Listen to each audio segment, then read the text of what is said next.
My name is Zarina Memon, and my co-host is going to be Cole Harrison. Today, for Gaza in Context, the colonial history that shaped the modern Middle East series, the topic is Zarina Memon, and my co-host is going to be Cole Harrison. Okay, so the topic is Israeli independence and Nakba. Sorry about that, something happened there. This topic includes the United Nations proposed partition of Palestine, Israeli Declaration of Independence, and the ethnic cleansing of Palestinians from 1947 to the present, and the Arab-Palestinian resistance. Since Jeff may have covered some of these issues in part two, and given the new Trump administration, Jeff will expand his talk to include the wider United States presence in the Western Asia, Middle East, and its relation to Israel and the Cold War. This session is being recorded. Chat will be available for questions during the presentation. We will tally the questions. We will have question and answer period after the presentation, which is going to be a little over an hour.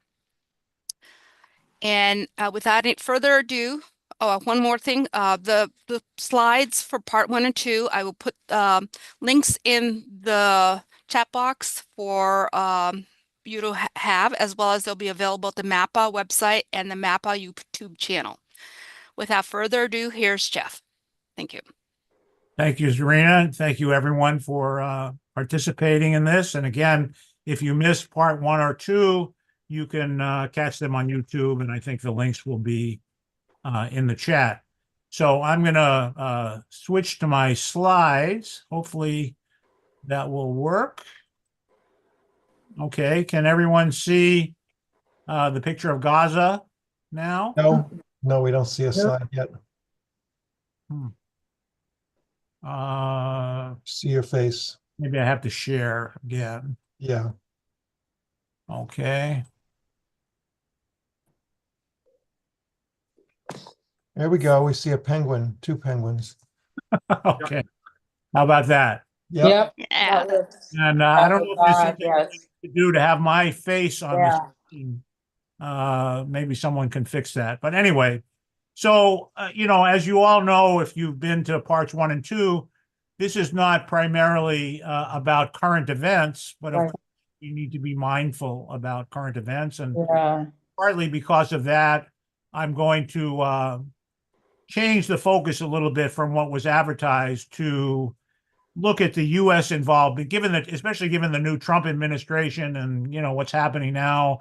I think it's very useful and important to look at the sort of, broader history of the U.S. in the Middle East prior to now. And, but, we need to be mindful of what's happening today. And of course, you're all aware that there is at least a temporary ceasefire in Gaza, and people are hoping to return to the neighborhoods that they were chased out of by the Israeli bombing.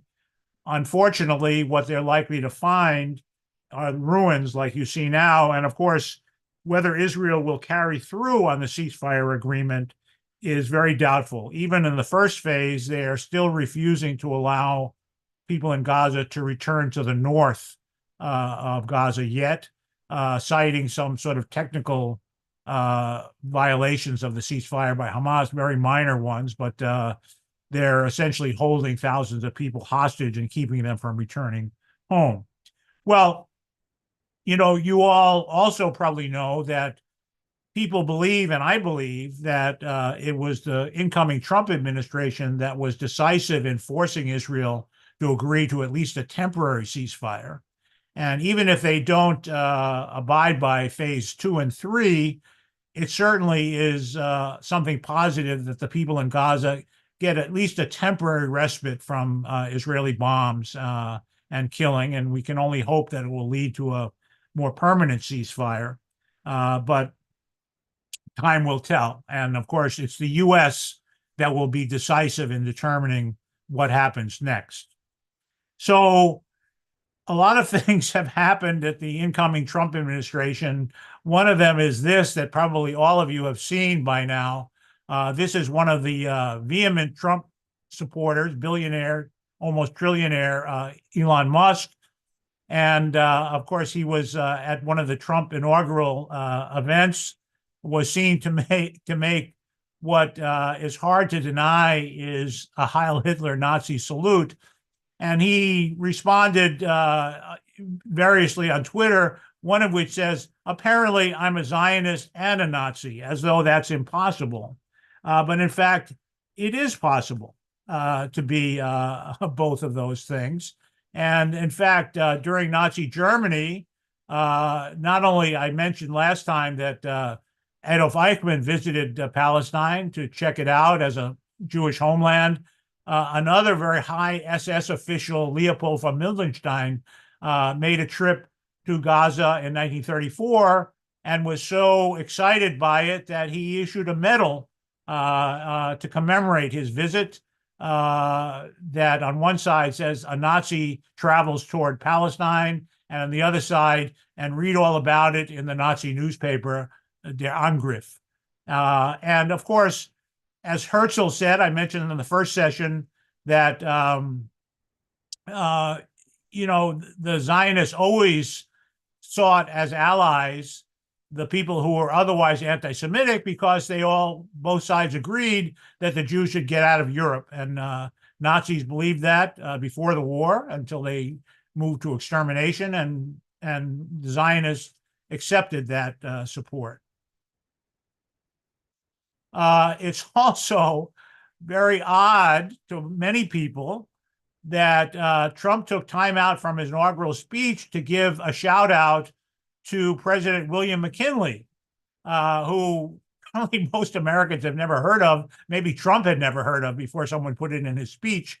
But this is significant because it was under the presidency of William McKinley that the United States, which had already expanded to be a continental empire, moved overseas and gained colonies, Hawaii, the Philippines, and Puerto Rico. Hawaii had been an independent country whose government was overthrown by American planters and then annexed by the United States in 1898, along with the Philippines and many other possessions. So I don't think this was an accident. Someone wanted Trump to shout out to an expanding America in the past. And of course, he hopes to expand further by annexing Greenland and who knows what else.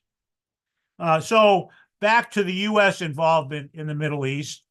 I mentioned in the first session a commission that was appointed by President Wilson to look at what people in the Middle East actually wanted, the King-Crane Commission. But realistically, the U.S. in the 19th century and early 20th century was not much involved directly in the Middle East. Remember, when we entered the war, the U.S. did not declare war on the Ottoman Empire, which was fighting the European allies. And in fact, U.S. involvement in the Middle East before World War I was mostly in the form of missionaries. And that was part of the background for the King-Crane Commission.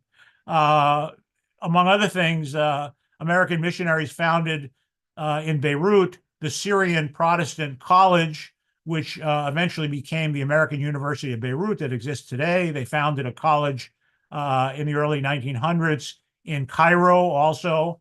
So the U.S. did not have big economic interests in the Middle East. And despite the recommendations of the King-Crane Committee that people in the Middle East should have self-determination and independence, the Zionists in the United States were very influential then. And I mentioned last time, they were primarily the chief spokespeople for Zionism in the United States were relatively aristocratic and wealthy Central European German-speaking Jews who probably thought that the scruffy Yiddish-speaking Jews from Eastern Europe would be better off going to Palestine than to the United States. And they had, especially Louis Brandeis, who became a Supreme Court justice, and later Felix Frankfurter also became a Supreme Court justice. They had the ear of President Wilson and important people in Congress. So the United States in 1922 basically adopted the Balfour Declaration as U.S. policy. And of course, the King-Crane Commission, which had recommended otherwise, was buried from history. Its report was not published for many years, and until recently, very, very few Americans had ever heard of it. Now, it is true that President Truman early recognized the state of Israel. In fact, he was in such a hurry that when he wrote the letter establishing this, he didn't know what it would be called, and he had to amend his letter to say the new Jewish state, to change it to the state of Israel.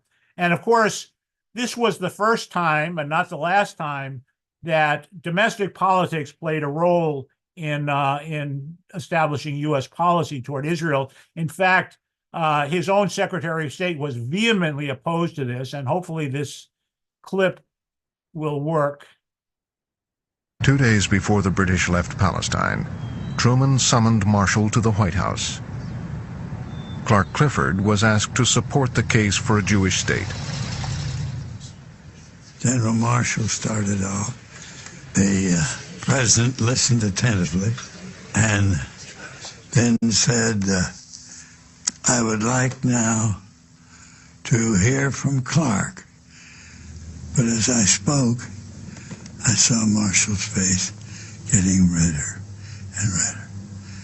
And when I finished, he exploded.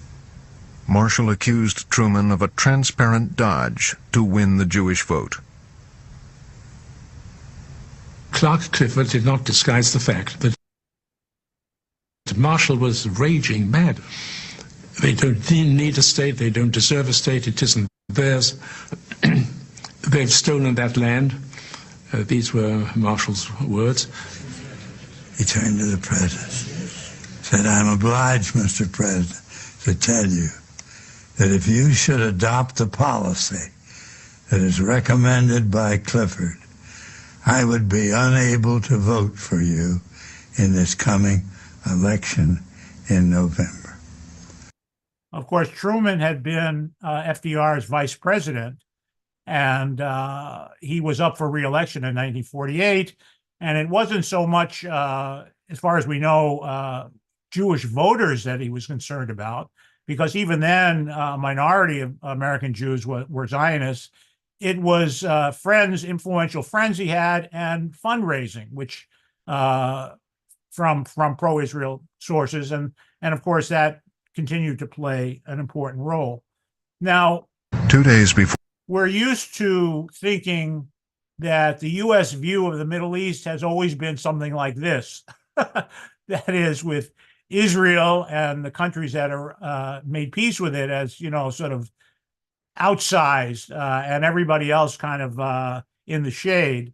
But in fact, in the early years of Israel's independence, and most of the 20th century, in fact, the U.S. view of the Middle East was more like this. And that's why the oldest U.S. ally in the Middle East, long before Israel even came into existence, and still today, is the Kingdom of Saudi Arabia. And you could find a picture like this of every U.S. president over the years since the 1930s and 40s. But certainly it remains true. And, there are very few decent governments, and certainly almost no democratic governments in the Middle East. But among all of these bad actors, Saudi Arabia is a main contender for the worst country in the Middle East. And just before we see a little clip, look at this map. Saudi Arabia, the central part of the Arabian Peninsula, was never conquered by the Ottomans or the British, whose colonies are in pink all around the periphery of the peninsula. And the Hejaz area on the over here, the British supported them as the leadership of an Arab state, but they were overthrown and conquered by the Saudis in the early 1920s. And eventually, Saudi Arabia declared itself as the Kingdom of Saudi Arabia. In 1932, Abdulaziz declared himself a king, and for good measure, gave his name to the country, Saudi Arabia.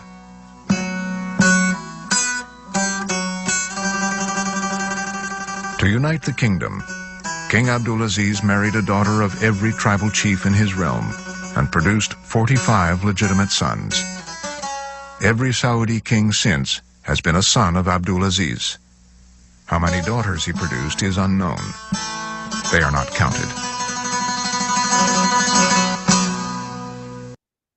And of course, the current king of Saudi Arabia, Salman, is the last son of Abdulaziz. And when he dies, his son, Mohammed bin Salman, who was already the de facto leader of Saudi Arabia, will move the leadership of the kingdom to the next generation. Now, of course, it was oil that the reason why Saudi Arabia was so important and central to U.S. policy. And hopefully this clip will work. Oops. The Arabian American Oil Company, or Aramco, was created to prospect for oil and market it. America's 4 largest oil corporations became the sole shareholders. When King Abdulaziz went to open the first oil field and he smelled the sulfur, and he was repugnantly surprised by the smell, and they told him, "But Your Majesty, this is what oil, the sulfur of oil smells like." So, let me smell more of it. So Saudi Arabia was so important to the U.S. that Franklin Roosevelt, who was already, very ill on his way back from the Yalta Conference toward the end of the Second World War, intentionally stopped on a U.S. warship in the Suez Canal to have a meeting with Abdulaziz. And after exchanging gifts, they got down to business. America needed to lease an airport and Navy refueling station for its war against Japan. But it was the security of the Saudi kingdom that was at the forefront of King Abdulaziz's concerns. He requested U.S. military assistance and training, and they agreed to construct the Dhahran military base. In return, the king guaranteed that the U.S. would always have secure access to Saudi oil. America struck a pact with Saudi Arabia. You give us oil at cheap prices, and we will give you protection. This protection eventually evolved into an American hegemony over the entire Gulf region, and the deal extended to the Gulf region, that this was an American area of influence, and in return for this, it shall be protected from all enemies. And Roosevelt was very frank in explaining the U.S. control of Saudi oil. Here's a clip from a British documentary. Roosevelt had been convinced by his Home Secretary, Harold Ickes, also responsible for oil policy, that he must declare Saudi Arabia to lie within the American area of interest. To the British ambassador in Washington, he said, "The Persian oil is all yours. The oil in Iraq and Kuwait we will share. As to the Saudi oil, it belongs to us." You could hardly have a more direct, example of the U.S. and foreign powers owning the oil that exists under the ground of Middle Eastern countries. And by the way, the U.S. didn't particularly need Saudi oil for its own consumption. The U.S. was then, and through almost all of its history, a net exporter of oil, as it is today. But control of the oil and its exploitation by U.S.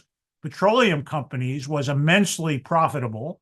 And of course, strategically speaking, U.S. control of the oil that was needed by the rest of the world gave an immense and important power to the U.S. over the oil economy around the world.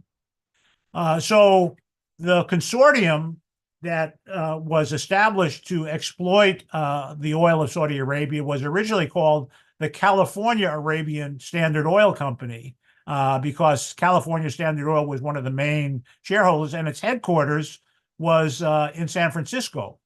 A little bit later, in 1944, it changed its name to the Arabian American Oil Company, Aramco, and in the 50s, moved its headquarters actually to Saudi Arabia, and eventually it was nationalized by the Saudi government, and since then and now it's known as Saudi Aramco. And along with the theme that I've been expressing, that this history is still living with us today, one of the principal descendants of this consortium to exploit Saudi oil still exists. It was originally ExxonMobil and now Exxon. And of course, you can see those gas stations all over the country. And of course, oil in the Middle East doesn't mean much unless you can export it to the consuming countries. And I mentioned last time, the British early on had built a pipeline from the oil in northern Iraq through Jordan to Haifa on the coast of Israel. After the U.S. Took over Saudi oil, they also wanted it to have a means of exporting it to the Mediterranean and Europe, and they instituted this new Trans-Arabian pipeline that you see in this lower right. And originally, when it was planned, it was also like the British was going to go and terminate in the port of Haifa. But after Israel achieved its independence and the Nakba, it was rerouted through Syria to the port of Sidon in Lebanon. And by the way, the first independence government in Damascus was somewhat opposed to this project. And that government was overthrown with the collaboration of the CIA, the first of many, many regime change operations initiated and supported by the US. So that pipeline eventually was built and terminated in Lebanon and not in Palestine as originally planned. Now, Roosevelt was very explicit in making guarantees to Abdulaziz, the King of Saudi Arabia, that he would always bear in mind the interest of the Arabs, particularly in Palestine. And he later confirmed in a letter that the U.S. would make no decision with respect to the basic situation in Palestine without full consultation with both Arabs and Jews. And it wouldn't take any action that would prove hostile to the Arab people. But as you know, Roosevelt died soon after that letter, and his vice president, Truman, took office. And what might have happened if FDR had lived, we don't know. But of course, under Truman, the U.S. dropped the atom bomb and immediately recognized the state of Israel without any consultation with the Arab countries. Now, besides oil, the other way the U.S. looked at the Middle East was in the context of the Cold War, and which was a global battle between the U.S. and its allies and the then Soviet Union and its allies for influence in the rest of what became the Third World, in particular in the Middle East. And, fighting communism became the main rationale for the U.S. intervening in the Middle East, even though communism was never a serious threat in the Middle East. There were substantial communist parties in Iraq and Iran, but the Arab nationalist governments, independent governments, for the most part, repressed the communist movement and were not interested and, wanted to join the Third World that was in between the two main blocs. But so the first major U.S. intervention in the Middle East was in Iran, and the justification was fighting communism, which of course was a fake rationale, as many U.S. rationales for intervention is. And we, as you probably all know, in 1953, we helped to overthrow the democratic government of Iran.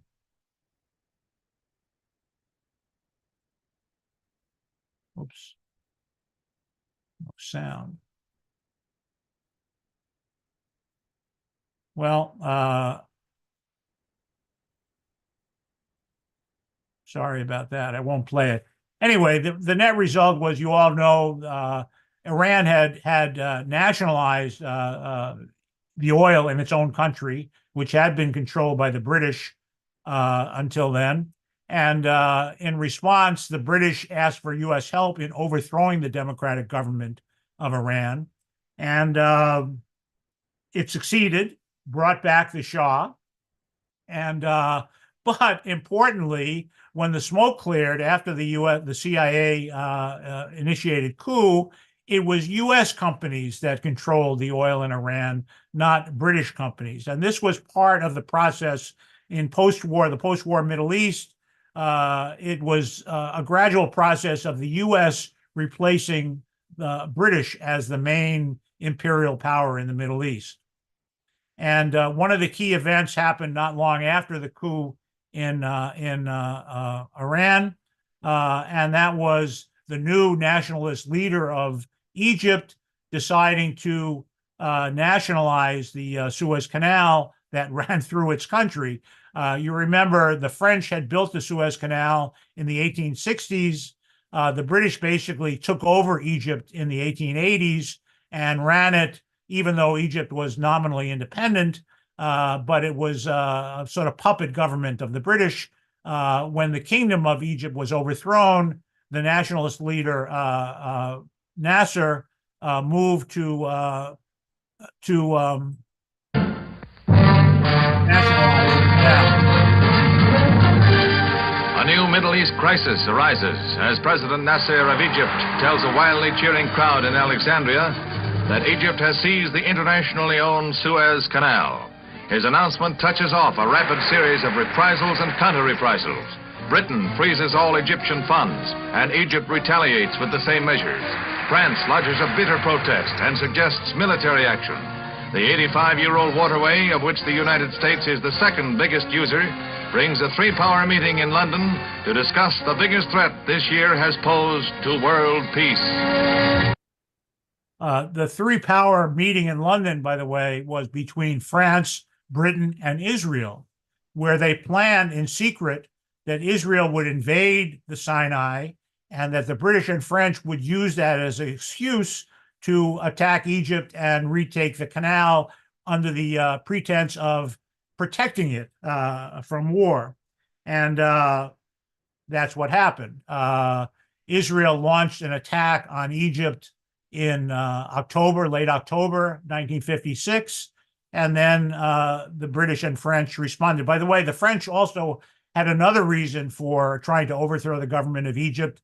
They were in the middle of fighting an independence struggle in Algeria, and Egypt was supporting the rebels, the Algerian rebels.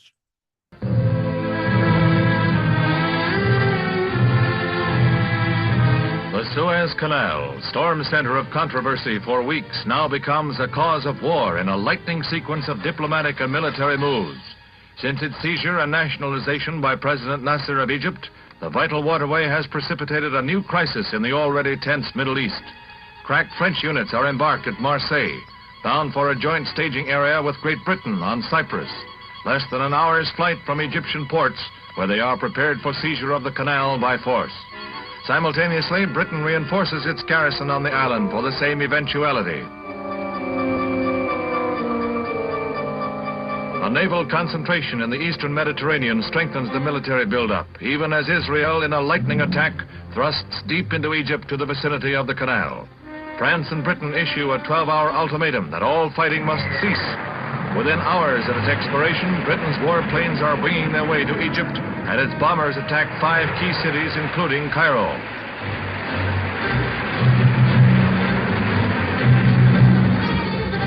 Following a Security Council veto by Britain and France of a United States motion for a ceasefire, President Eisenhower, after consultation with Secretary of State Dulles, makes a firm declaration of United States policy. The United States was not consulted in any way about any phase of these actions, nor were we informed of them in advance.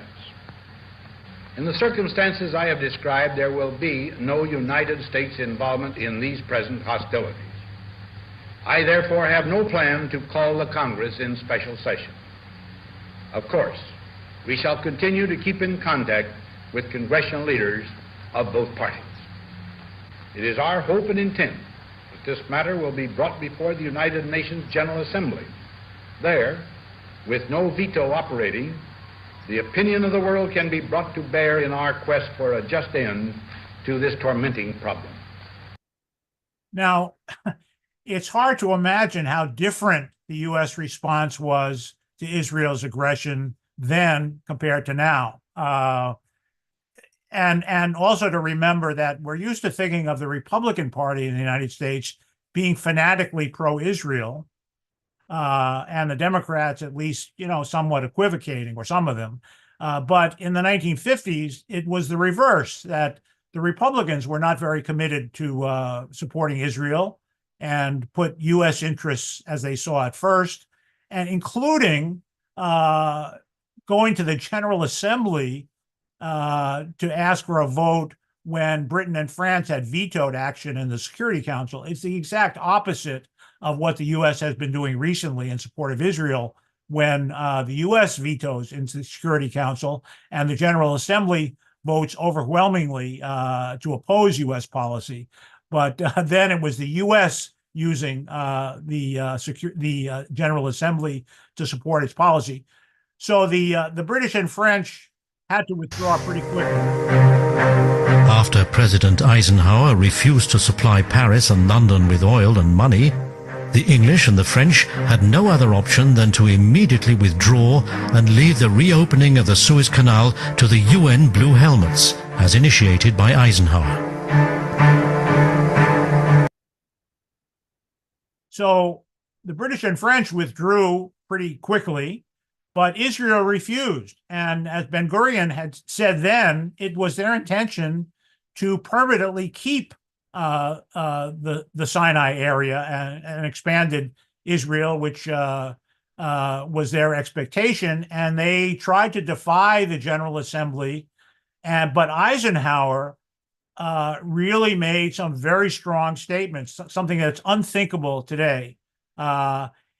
He said in a letter to Ben-Gurion, "It would be a matter of the greatest regret to all my countrymen if Israeli policy on a matter of such grave concern to the world should in any way impair the friendly cooperation between our two countries." I mean, pretty strong stuff. And in fact, a little bit later, Eisenhower went on national TV and he called the Israeli occupation of the Sinai an act of aggression and a breach of the peace, and that demanding that Israel withdraw from the Sinai, which they eventually did in March 1957.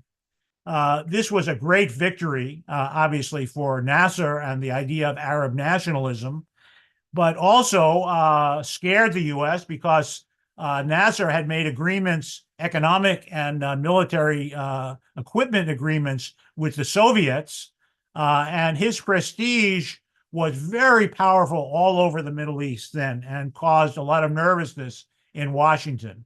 So Eisenhower advanced his policy to counter communism in the Middle East, as he called it. Remember, the U.S. During the Cold War, any nationalist leader who didn't toe the line to the U.S. was called a communist or someone who's serving the communists. And in fact, communism was not, as I said before, not a serious threat in the Middle East, but nationalism was.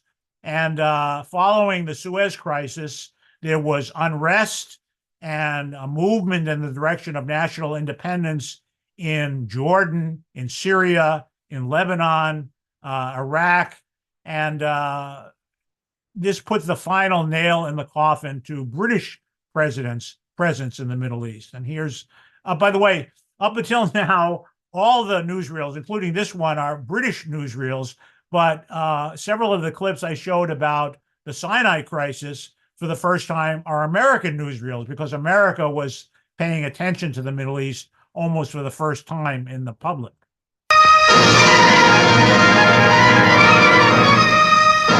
Without warning, revolution has swept away the young King Faisal of Iraq and his uncle Crown Prince Abdul Ilah. Iraq becomes #1 danger spot. Veteran Premier Nouri Es-Said is deposed, he has fled, and the Republican rebels have offered £10,000 for his arrest. The tide of Arab nationalism is again in flood. The king is reported a prisoner, the Crown Prince is dead. Only one thing is certain, the Kremlin is jubilant. Khrushchev was quick to see in Nasser the leader who could weld the Arab world into anti-Western unity. The Baghdad Pact, Middle East bulwark against Soviet expansion, looked increasingly unreliable in spite of vigorous Western encouragement. Faisal, like his cousin Hussein of Jordan, was educated at Harrow, and Britain pinned great hope on these royal fledglings. Some critics say too much hope, and declare that Britain underestimated the changing spirit of the Middle East. Faisal became king of Iraq before he became of age, and on his young shoulders fell the burden of ruling one of the keystones of Middle Eastern defense. No one can question the patriotism and intelligence of these cousins, Faisal and Hussein, seen here together, but events have moved too fast for them, and unfortunately for Western policy. Britain has given Faisal and his government wholehearted support, but the warmth of a London welcome melts no ice in Cairo or Moscow.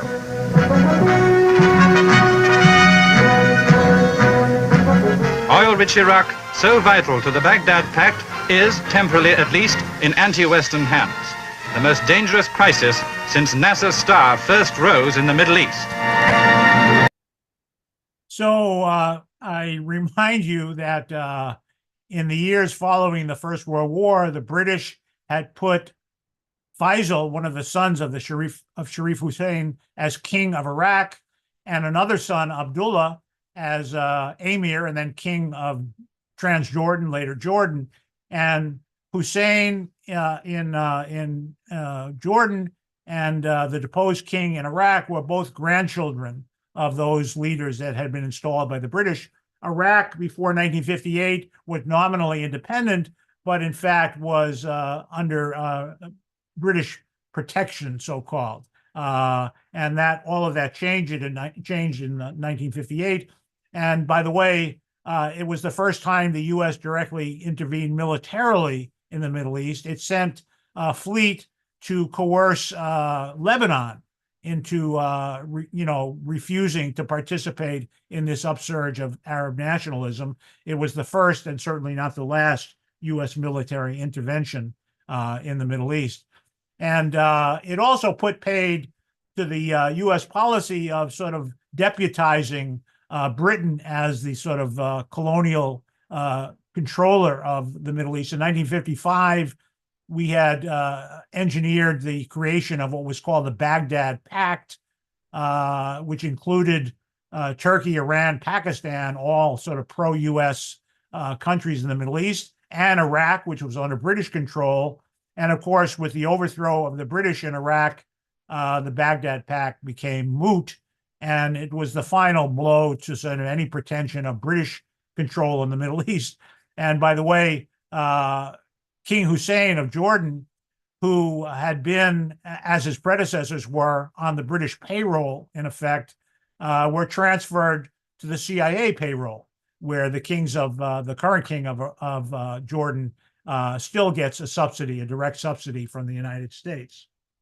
Now, with British out of the picture and the rise of Arab nationalism, the U.S., especially given its alliance with Saudi Arabia, turned to using religion as a weapon in the Middle East. And Eisenhower was very frank in saying that we should use our relationship with Saudi Arabia and its Wahhabi version of Islam as a force to fight communism in the Middle East, basically jihad against godless communism. And Saudi Arabia began to proselytize its particular view of Islam throughout the Middle East, spending millions and millions of dollars. And the result was partly what we see today. And by the way, I mentioned that religion as a weapon in the fight against communism was used in the U.S. and its allies as well. Godless communism became a catchword.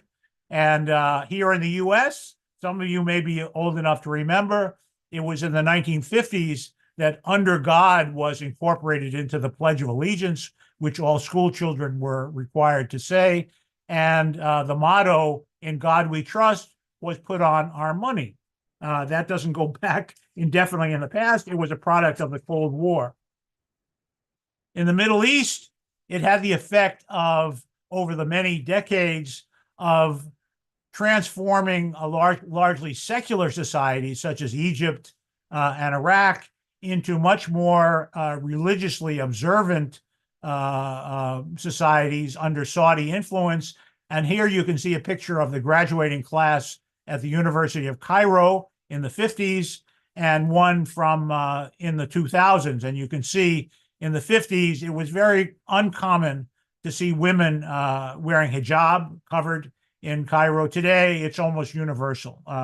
And not only in Egypt, but in many parts of the Middle East, there's been a resurgence of sort of extreme religious observance of Islam in the Middle East. And again, this has been US and Saudi policy, not just an accident. So moving forward, Israel decided to reenact its previous expansion in 1956 by launching a war against its neighbors in 1967. And I guess it's indicative of how short US memory is, that I doubt if many people watching will understand that the war in 1967 began when Israel attacked its neighbors, not defending itself against an attack by Egypt and Syria. And the Israelis were quite open about this. They saw nationalist Nasser-led Egypt as a strategic competitor in the Middle East, and took advantage of a surprise attack that destroyed the Egyptian Air Force on the first day. And from then, it was just a matter of time, a few days, until they successfully expanded to capture all of Sinai, the West Bank, and the Golan Heights. And by the way, as a sign of the US relative lack of involvement, the Israeli army in 1956 and 1967 was armed primarily with French fighter aircraft and British tanks, something which we mostly don't remember. But it was after this sweeping victory of Israel against what were regarded as sort of pro-Soviet nationalist governments that the US began to look at Israel very seriously as an important strategic asset in the Middle East. And this is despite the fact, by the way, another event that very few of you will remember, during the Israeli war on Egypt, a US spy ship, which was sailing in the Eastern Mediterranean, monitoring Israeli communications and Egyptian communications, was attacked by aircraft and torpedo boats by the Israelis. It was almost sunk. 34 American sailors were killed and 170 wounded. And there's a lot of controversy as why the Israelis did this, but we know it wasn't an accident, because the ship was flying a huge American flag, and the Israeli pilots even asked for confirmation that they were ordered to attack because they knew it was an American ship.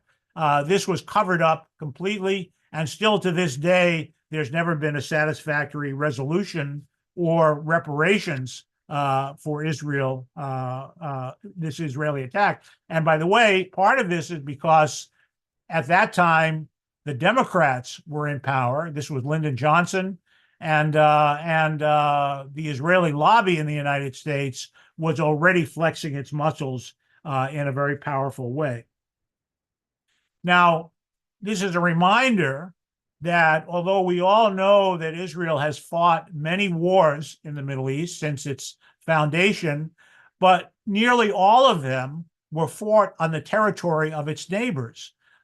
Only the so-called War of Independence was partly fought in territory that became the State of Israel, but every war after that was either Israeli aggression and or fought on the territory of its neighbors. Even the famous October War, when Syria and Egypt attacked, it was all fought on territory of theirs that was occupied by Israel, and it was an attempt to gain back their occupied territory. And the 1973 war was the first time that the U.S. began to arm Israel in a serious way. The U.S. under Henry Kissinger, again, had decided Israel was a strategic asset during the Cold War, and it remained that ever since. So this was U.S. policy in the late 70s. Egypt made peace with Israel, which was a huge step. But shortly afterwards, U.S. policy in the Middle East suffered two very important earthquakes and setbacks. The U.S. ally, the Shah of Iran, who was also covertly Israel's ally, was overthrown. And at the end of 1979, the Soviets sent troops into Afghanistan to defend the government that was allied with them. And by the way, the U.S., even before the entry of Soviet troops into Afghanistan, had been covertly supplying the principally religiously motivated opposition to the progressive government of Afghanistan.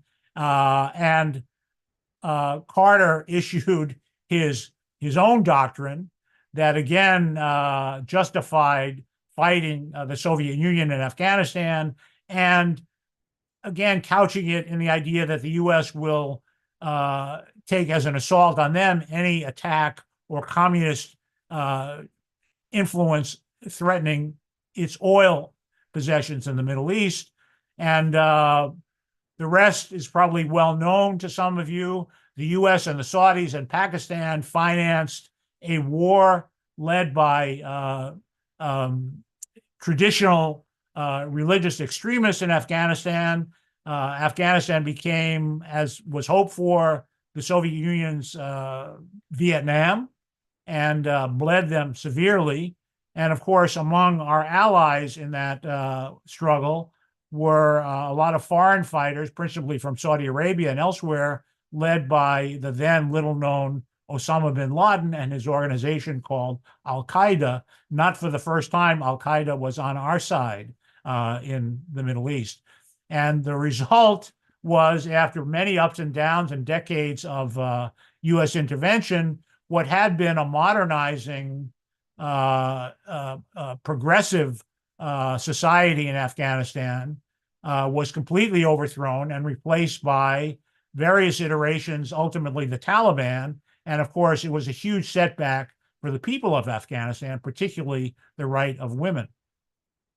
Now, during the U.S. intervention in Afghanistan, Ronald Reagan was president, and he invited representatives of the Mujahideen, the holy warriors, to the White House. He called them freedom fighters and the equivalent of the American patriots. And of course, again, Osama bin Laden and his deputy were among the key players there. And years later, Zbigniew Brzezinski, who had been Carter's national security advisor and initiated the U.S. intervention in Afghanistan, said, ironically, what is more important to the history of the world, the Taliban or the collapse of the Soviet Empire? Some stirred up Muslims or the liberation of Central Europe and the end of the Cold War? What could possibly go wrong, we might ask? And of course, this is what happened. Our ally, Osama bin Laden, orchestrated the infamous 9/11 attacks on the United States. And contrary to what Bush said then, they hate America for our freedom, bin Laden issued a statement that was very explicit. He supported this attack because the U.S. was backing Israel and in its oppression of Palestinians, because it had instituted severe sanctions against Iraq, which resulted in hundreds of thousands of children dying prematurely, the presence of U.S. troops in Saudi Arabia, and of course, the liberation of Muslim lands. And following that, of course, we all lived through this. The U.S. orchestrated a campaign to stir up the United States, not to attack Saudi Arabia, where the 9/11 hijackers came from, but Iraq, because it was in the interest of overthrowing a nationalist government then in Iraq by Saddam Hussein, who the U.S. had supported, by the way, in the 1980s when he was attacking Iran. And a whole campaign was orchestrated that we all know, everybody knows now, was phony, to connect Iraq with weapons of mass destruction and the 9/11 events. And Israel very much supported that. And although by this time, by the time the U.S. launched its attack on Iraq, it had been severely weakened already by the first Gulf War and the long stalemated war with Iran. But from the Israeli point of view, any U.S. military intervention in the Middle East was better than none. Of course, Iran then and now was the main prize that they wanted to focus on. But then Benjamin Netanyahu, who was then out of office, testified in Congress. If you take out Saddam Hussein, I guarantee that you will have enormous positive reverberations in the region. You know, they hope that after overthrowing Iraq, the U.S. would attack Iran. It hasn't quite happened yet, but it's still Israel's strategic aim. And, you know, that brings us close to the future. And of course, the U.S. destruction of Iraq, however bad its government was the key event in stimulating greater chaos and violence in the Middle East. It launched Al-Qaeda in Iraq, ISIS, and so on, which we're still dealing with, and the people, especially the people in the Middle East, are still dealing with. We'll talk about that more next time. Now, I just want to step back a minute. Now, for many of you, these events are new news or unknown or unheard by most Americans. But of course, in the Middle East, people have lived with these events directly, and they're well known. And in fact, the history that we're talking about is second nature to everybody in the Middle East. And in fact, they take a much longer view of history than we do. I point out that all over the Middle East, in Palestine, in Lebanon, in Syria, in Jordan, there are the ruins of Crusader castles everywhere that are now tourist attractions. The European Crusaders ruled parts of the Middle East for almost 2 centuries. But now what remains are the ruins of their castles. And I just want to give another example. In Lebanon, there's a place north of Beirut, here's Beirut, called Nahr al-Kalb, Dog River. It's a river that enters the Mediterranean just north of Beirut through a sort of narrow defile of cliffs. And it borders the coastal plain of Lebanon, where all the armies moving north-south along the coast since time immemorial have had to pass. It's a beautiful spot. This is an Ottoman bridge, by the way, across the river. And starting in the Bronze Age, armies that passed this way left monuments on the cliffs overlooking the river. The first one here is by Ramses the Great, Ramses II, in 1269, when he was campaigning in Lebanon and Syria. 500 or 600 years later, an Assyrian king put his monument right next door. And so when the French intervened in Lebanon, and of course, after that, there are monuments and inscriptions of Greeks, Romans, Byzantines, and Ottomans. And in the 19th century, when Napoleon III sent troops to Lebanon to support its allies in the Maronite Christian community, he left a monument there.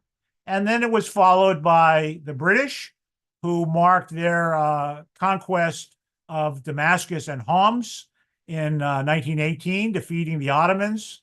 Later on, another inscription commemorated their occupation of Beirut and Tripoli later in 1918.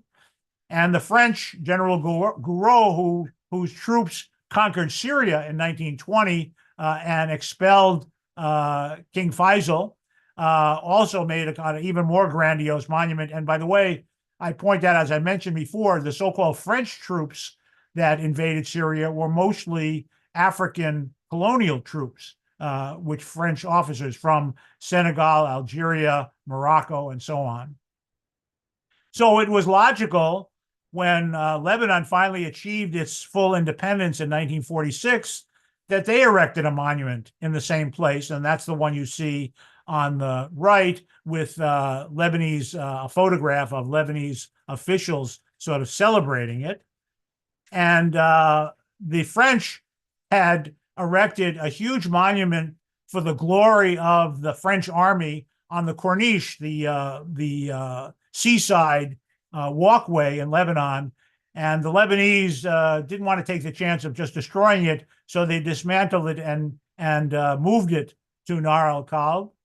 And of course, when Hezbollah succeeded in expelling Israeli troops from Lebanon in the year 2000, they also erected a monument in the same place, following the model of the one that Lebanon had issued on its independence, commemorating the dawn of new freedom and the expulsion of foreign troops in the year 2000.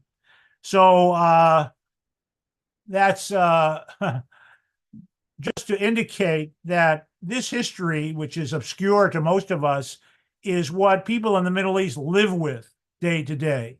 And their historical memory is very long compared to ours.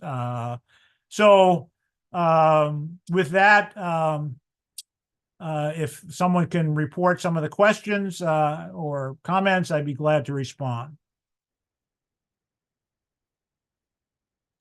Thank you very much, Jeff. That was very much fascinating. I learned so much. Your talk was insightful with many historical details that are not covered by our current media. And I will read the questions. I have a few listed here, and I'm just going to go in the order that were given in the chat. So let me just go to the very top here.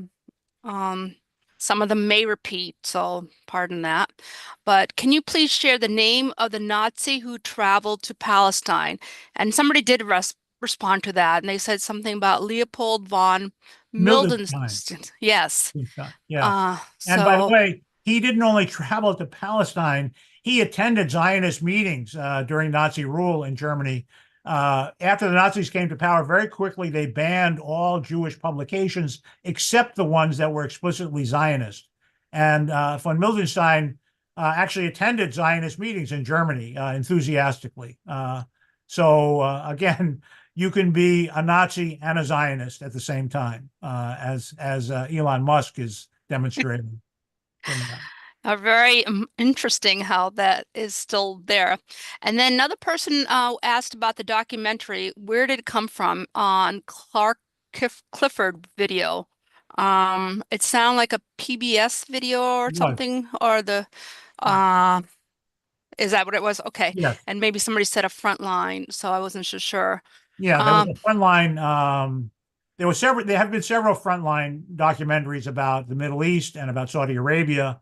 That's where the one about Saudi Arabia was the source of several clips that I used also. Okay, cool. And then someone else asked, St. John Philby was a British advisor to the king who helped strengthen the relationship with the U.S. oil after oil was found. I don't know if you mentioned. Yeah, he was, okay. The British never ruled Saudi Arabia or conquered it, but the Saudis, the pre-state Saudis, were on the British payroll. That was the British practice throughout the pre-First World War, post-war period, was if they couldn't directly rule, they put the local rulers on the payroll. And Philby was the local British advisor to the kings of Saudi Arabia. By the way, his son Kim was famously a Soviet spy in the British intelligence. That there's a lot of literature and films about him. So that's why he ultimately Kim became a reporter in Beirut after he was forced out of the British foreign intelligence and defected from Beirut to the Soviet Union, where he lived out the rest of his life.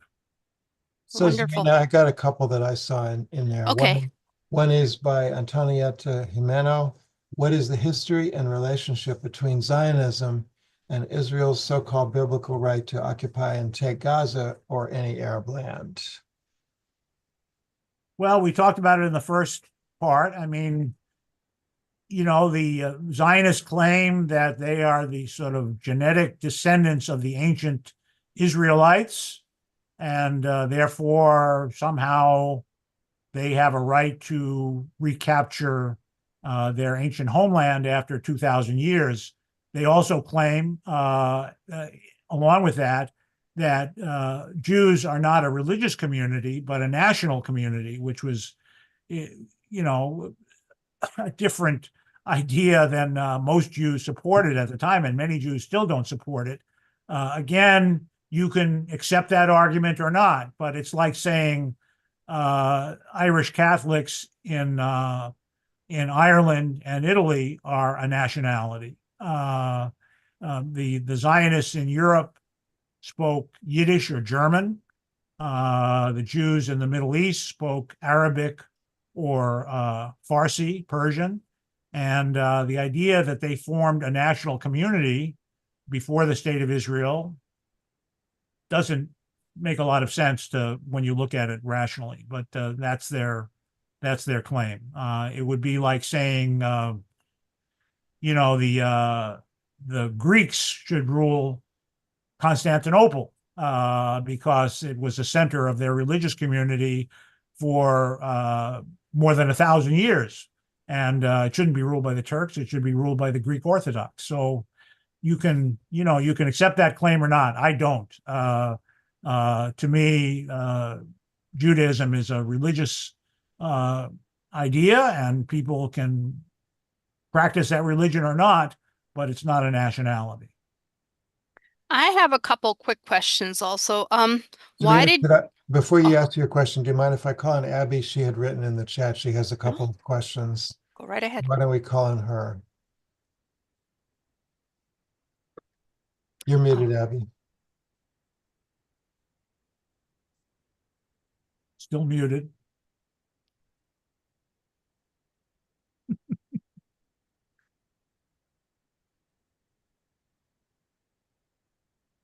Cole, maybe you can repeat her question if you know it. I don't know what it is. Well, Abby, while you're trying to figure it out, let's move Maybe, to maybe I finally let me unmute myself. I'm sorry. I made people Sure, no problem. be able to unmute. Two things, Jeff. One is that the 1967 war, I was just heard the way you framed it, and it didn't seem to me like you were saying that they didn't just attack out of nowhere. They had intelligence that said the Egyptians and other Arab countries were going to attack them. So it was a preemptive. That's what I know. That's what 99% of Americans believe. The U.S. intelligence services were absolutely sure that Israel and Syria were not preparing to attack Egypt, to attack Israel. Egypt was involved in supporting a civil war in Yemen at the time and had not moved offensive troops into the vicinity of Israel. And if you looked at that slide, Menachem Begin, who was subsequently the prime minister of Israel, was very frank in acknowledging that Israel took the opportunity to destroy the armies of its neighbors who were not prepared to attack. And by the way, the miracle, sometimes people remember it was a miracle, the Six-Day War. All the U.S. intelligence estimates were that Israel was very capable of easily defeating any combination of its neighbors, even more so since it launched a surprise attack on the Egyptian and Syrian air forces. So again, it's part of the mythology that most Americans believe, but it's not true. Okay, I don't know those sources. The other thing is that I find it very problematic to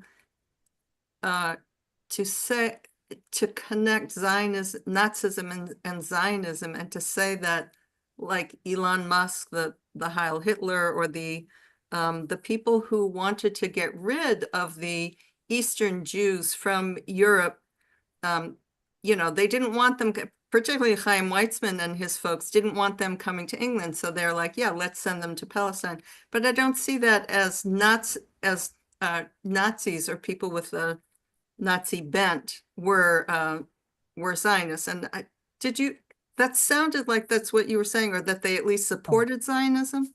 Yes. So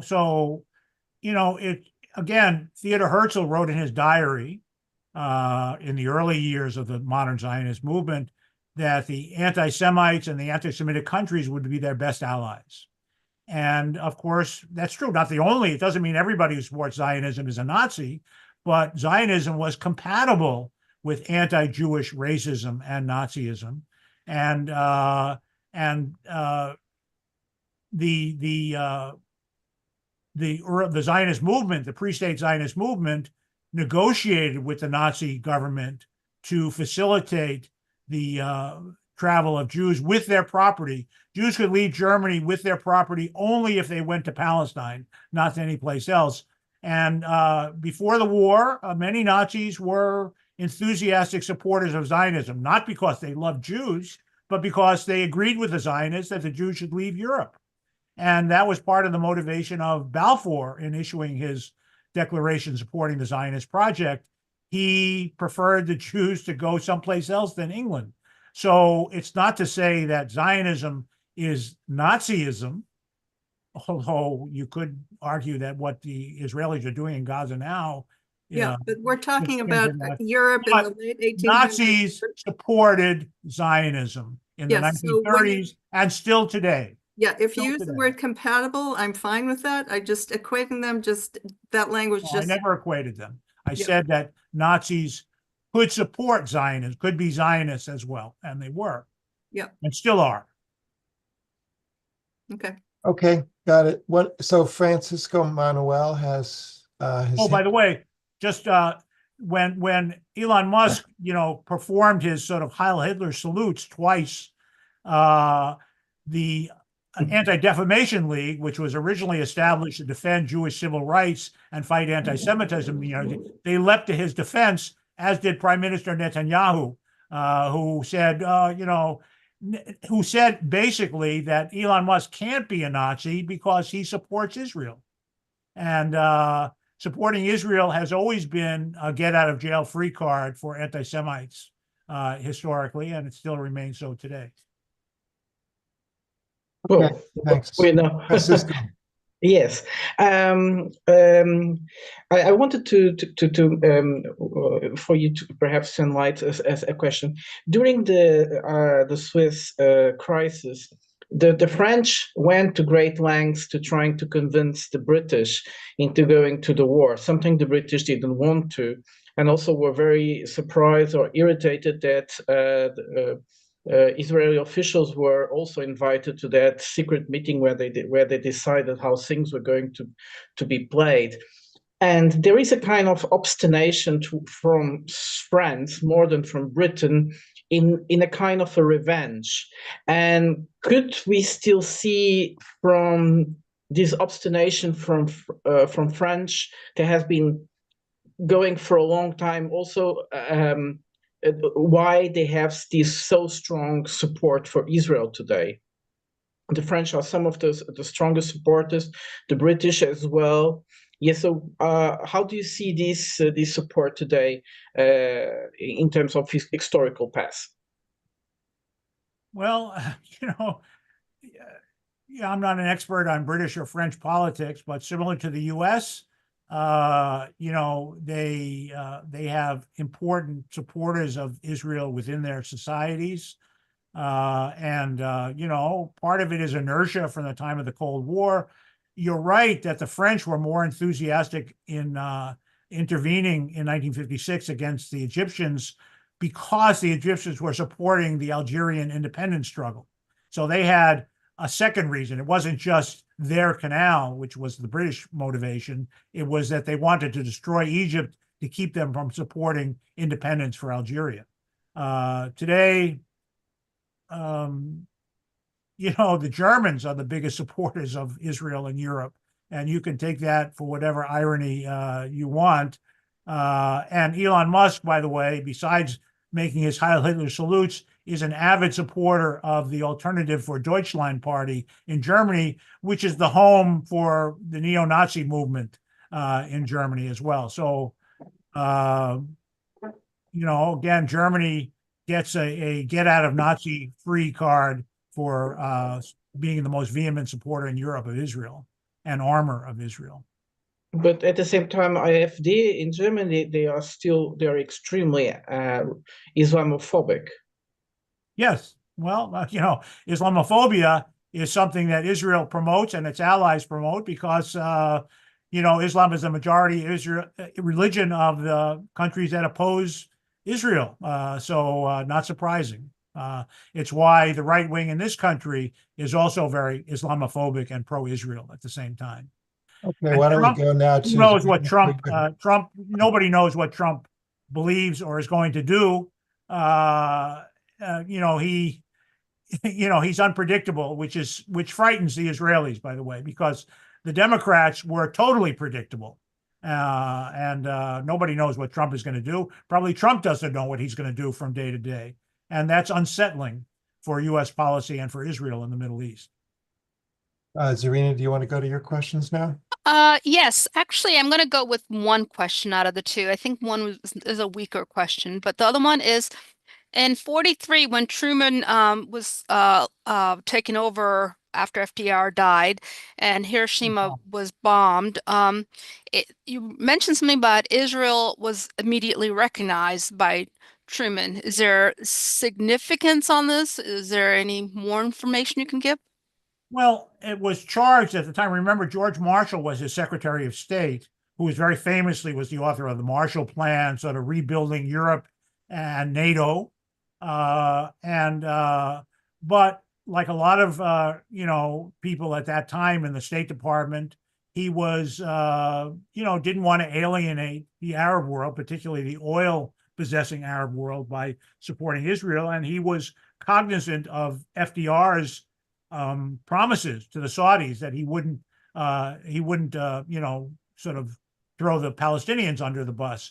So Truman, who had not much ideology himself, he had close friends back in Missouri who were wealthy supporters of Zionism and contributors to his campaign, and he made the judgment that it was politically important for him to show early support for Israel.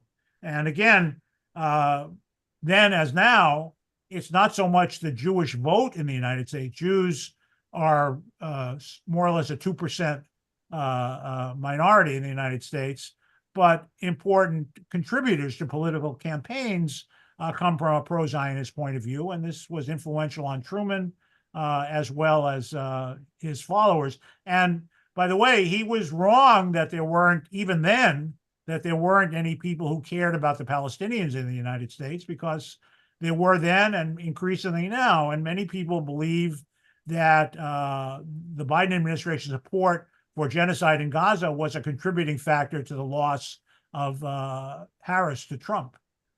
So it's not so much the electoral calculus, but the fundraising calculus that's important for the Democrats. So I'm sorry, I've lost the name of the person, but somebody in the chat requested you, Jeff, to summarize your thesis that, lies behind today's presentation. He feels like he was getting lost in the weeds of the details and wonder if you could come back to the restate the main points. So the main point I would make is that it's not correct to imagine that Israel was always the center of U.S. interest and importance in the Middle East, that our alliance with Saudi Arabia and our concern with oil in the Middle East was much earlier and much more important to U.S. policy in the Middle East than supporting Israel. And in the early years, the decades of Israel existed, the U.S. recognized Israel and had diplomatic relations to it, but it was a kind of hands-off relationship. It was the French and British that armed Israel until 1967, and not the U.S. And when Israel was perceived to go against U.S. interests, particularly threatening its relation with the Arab oil countries, a president like Eisenhower laid down the law to Israel and forced them to back down, something which we can't imagine today, although maybe Trump partly did that over the ceasefire. Israel, despite its influence in the United States and its military prowess, is ultimately dependent on U.S. support and weaponry to maintain its dominance over its neighbors and its occupation of Palestine. And if a U.S. government wants to exercise its influence decisively toward Israel, they will have no choice but to back down. And that's what happened in 1956 and could happen today. If U.S. policy changes, Israel will change. And that's a very important lesson for people to learn today. I have a quick point somebody made. Trump just suggested emptying Gaza of Palestinians. Perhaps it shouldn't be covered today, but if you want to make a comment on that, that would be great. Yeah. Again, nobody knows what Trump really believes or is thinking about Palestine and Israel. So he made that remark, which has been widely reported, which of course is the dream of the far right in Israel, basically to ethnically cleanse everyone from Gaza and the West Bank. Whether he was serious about it and what he meant by it, it's hard to know. It's hard to analyze Trump's brain, frankly. It may be that the last person that whispered something like that to him, he has a lot of very vehement supporters of Israel and Zionism in his cabinet, as well as some who are skeptical. And, the way his brain functions, the last person that said something to him maybe stimulated him to, make a sort of unmonitored remark. And it's hard to know how serious he is about any of this. And again, that's the thing that makes Israel uneasy, even though his first administration was very pro-Israel and he has lots of important pro-Israel people in his current administration. Nobody knows what Trump is going to do. And frankly, one unsettling thing is that, pro-Israel money was very important in his campaign for re-election. He got over $100 million from the widow of Adelson, U.S. Casino millionaire. But he's not running again. He doesn't need their money. And so his incentives are different. And whatever they are, we can only know, I think, that it's hard to imagine he could be worse than Biden and Blinken on Palestine, but who knows? Certainly, they didn't vocalize this idea of ethnically cleansing Gaza. And if he's serious about it, that's something worse. It's not going to happen because his suggestion was that the people in Gaza flee to Egypt and Jordan, both of whom have vehemently said they're not, going to participate in the ethnic cleansing of Gaza or Palestine. But, who knows? I'm going to follow up. There's another version of a similar question in the chat, although she put it as a statement, but I'm going to turn it to a question. She writes, I don't see the difference between Hitler's extermination of Jews and Netanyahu's extermination of Gaza and Gazans. You want to comment on that? Well, it's not the same, I would suggest, but certainly it's not outrageous to claim that Israel's actions in Gaza are Nazi-like, and of course, we don't have extermination camps for Palestinians. But as I said before, the most apt comparison of what's happening in Gaza, to me, is the Warsaw Ghetto during the Second World War in 1943, when the Nazis basically intended to liquidate the ghetto, killing many people and deporting the rest. To me, there's not a very substantial difference to that, with the exception that, as far as we know, there are no plans for death camps for Palestinians, as far as we understand, although I'm sure there are many people in Israel that wish they would all just die instead. So making that comparison, which I make, is ruled as anti-Semitic by many of Israel's supporters, and I don't agree with that. But that's the way our public discourse works, unfortunately. There are a lot of people that said very much thank yous to you, Jeff. They feel like they learned a lot. This was very informative. Jill L. Akshar especially mentioned that, and a few other people. They can't wait to get the recording, and I said this will be available in a day or two. But Cole, you're in charge of that, if you would like to clarify. Well, no, it's available now. Whenever we do a webinar, it's immediately available on our YouTube page even during the session. Oh, okay. So you don't need to wait. Well, I don't see any more questions, so maybe we wrap at this point. I'll just switch to gallery view so we can say hello to each other. Thank you, everyone. See you next time. Yeah, thank you all for attending. Yes, this is great. Thank you. Bye.